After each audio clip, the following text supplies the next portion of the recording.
receive. And Mary has already referred to the change in eligibility, which is very exciting because folks that have not previously been eligible will likely be eligible this year, and that's why we want you to call the folks that are here and the folks that may be representing you at the Greater Lawrence Community Action Council. But in addition to that, there are lots of information that's available at your local senior center, and I'm being reminded that you want to call them as a resource as well. And your Council on Aging directors are all very, very resourceful people. We know that firsthand. I want to say thanks to Mary Prenny for hosting us today. And also want to say a word of thanks to a special friend of the senior community in our region, Edith O'Leary.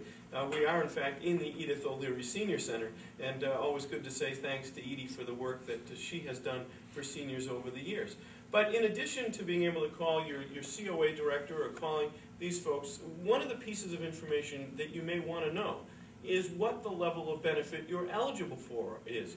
This is a significant benefit, and it's actually increasing significantly. And I'm not sure, Mary, if the exact numbers have been determined, but I'm hearing that the average benefit will likely move from somewhere in the $700 range to somewhere in the $1,200 range. Could you tell us a little bit more about that? That is correct. At the beginning of the season, when we started to process our applications, the benefit level was set at like $600 and something. With the money that we have received, the highest benefit you can receive is a little over $1,300. Anyone who previously was over income and they opened up that 60% of the median income, those people will be able to receive $450. That is a decent amount when you're not used to being eligible for this program. And it depends on your income, on where you fall within that guideline.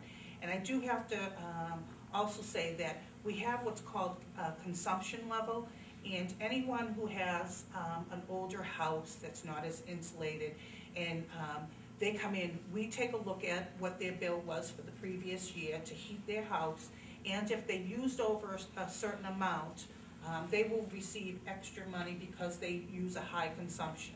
So that can be added on to your fuel assistance benefit. And that can be anywhere from $50 to $75 extra to be added on to your benefit level. Terrific. I'm going to go to the audience in just a moment for some more questions, so I'm putting everyone on notice that if you have more, now's the time to think about them. But we're going to reiterate some of the points of contact that you can use to be able to reach these kinds of assistance. First of all, if you want to reach your legislator, the main number at the State House is 617-722-2000. That will connect you to all of us. Obviously, we've given you a couple of individual legislative phone numbers. The legislative phone number in my state Senate office at the State House is 617-722-1600. Beth? And if you live in Wilmington, you can call Rep. Maselli at 617-722-2582.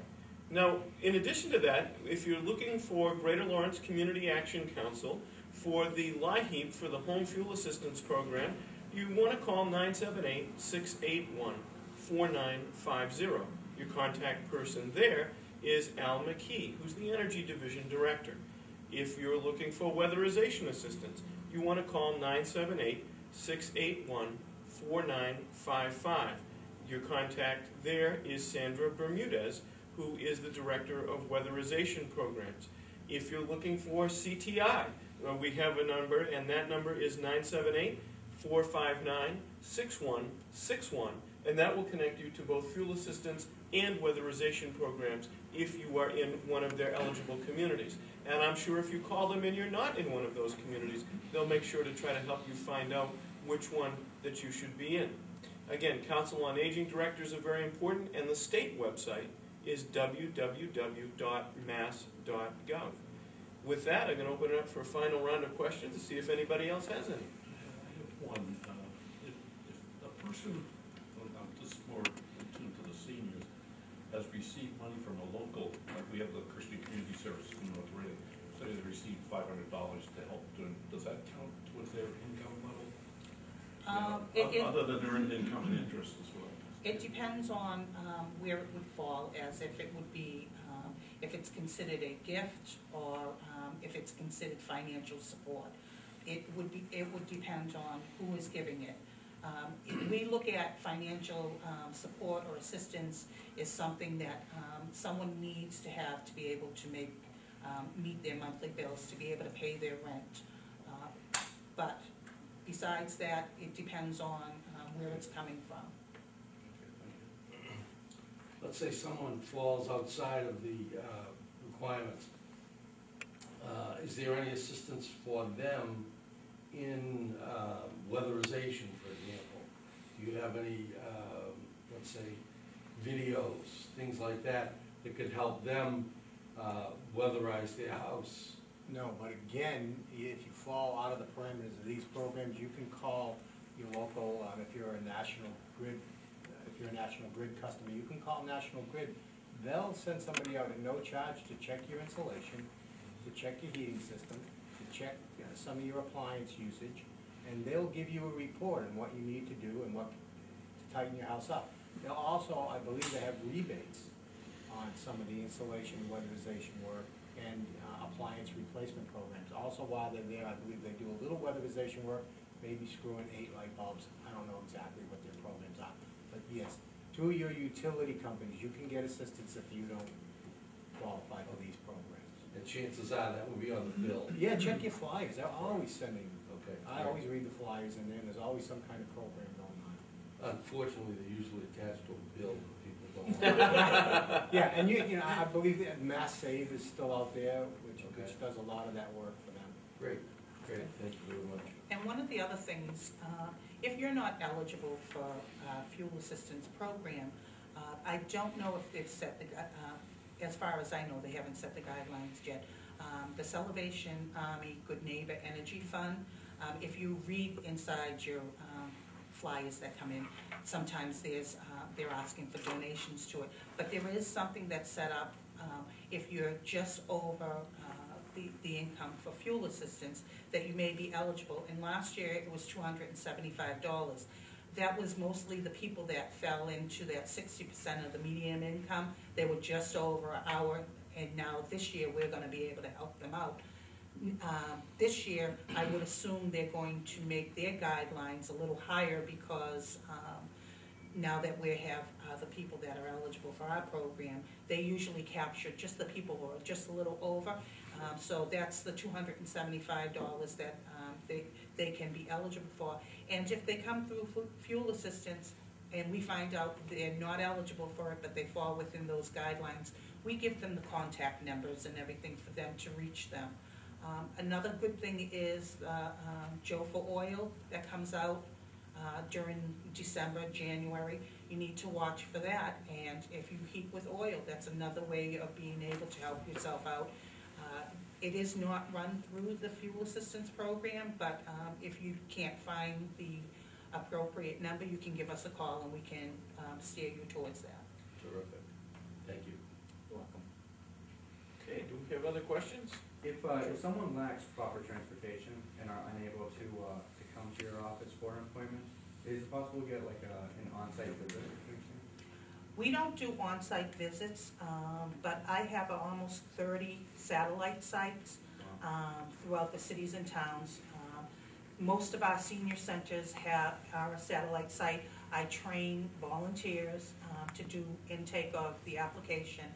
They would sit down with the client, do the whole application process, and then they mail the applications in to us, and we process them within our office. So it does make it more convenient, especially for our seniors, but we do have other areas, a lot of the cities and towns, like the Veterans Office. You'd have to, depending on which town you live in, we can give you another site to be able to see which is directly in your city. Terrific. Do we have any other questions as we move along? We're going to do one more round of phone numbers here. We want to remind folks that you can call, first of all, your Council on Aging director or your Council on Aging locally. They're going to be able to provide you with information about these programs. In addition, we want to ask you to contact your legislators. In addition to that, mass.gov on the web has information about these programs on the DHCD page, the Department of Housing and Community Development page. If you are looking for CTI, we want you to contact 6161. If you're looking for Greater Lawrence Community Action for home heating assistance, we want you to contact 978-681-4950, and your contact person is Al McKee. If you're looking for weatherization at Greater Lawrence Community Action, you're looking for 978-681-4955, and Sandra Bermudez would be your contact person there. And obviously we've had some of the greatest experts with us in Mary and Fred, and they're at CTI, and again, their phone number is 978-459-6161. Before we wrap up, I want to go and ask another round of questions, if anybody has any further questions, and we've also been joined by another visitor. We'd ask you to say hello and introduce yourself. Sure, my name is Asia. I'm from Representative Charlie Murphy's office, who represents part of Wilmington, and I'm just here to join the conversation. Great. I got held up by a hard Unfortunately, there is no assistance program available for those. But Asia, thank you for being with us, and thanks to Representative Murphy for co-sponsoring this event and being involved in it. We've had tremendous amount of cooperation here from the legislative delegation, who's working very hard on these kinds of programs, along with our federal legislative delegation, who's helped to make the increased benefits and eligibility levels possible that we've been discussing here today. With that, we've had a fairly robust discussion. We've been able to answer a lot of questions. Particular thanks to a number of folks. First, to our legislative co-sponsors, and also want to mention them by name: Senator Baddour, Chairman Maselli, Representative Jones, Representative Hill, Representative Murphy, Representative Terisi, and Representative L'Italian. Some very special thanks to Fred and Mary from Community Teamwork, CTI. You have been incredible resources for us here today, as you always are, on a daily basis. I certainly want to say thanks to Beth and to Asia for being with us. Special thanks to Troy Wall from my office for helping to set up these forums. He's done a wonderful job of putting together the information and the structure for these programs. Thanks as well to our hosts here at the Edith O'Leary Senior Center in North Reading, and to Mary Prenny for her great work. And of course, we wouldn't be coming to you without the work of North Reading Community Television in taping us today, and we look forward to being watched many times as we get this information out. This has been a great discussion. We want to thank all of our participants and all of our hosts, and remind you that keeping warm this winter is a function of our community. It's a community effort, and we all want to work together to make that happen. So please contact us. Don't be left out of the loop. There's a lot that can happen that's very positive this winter.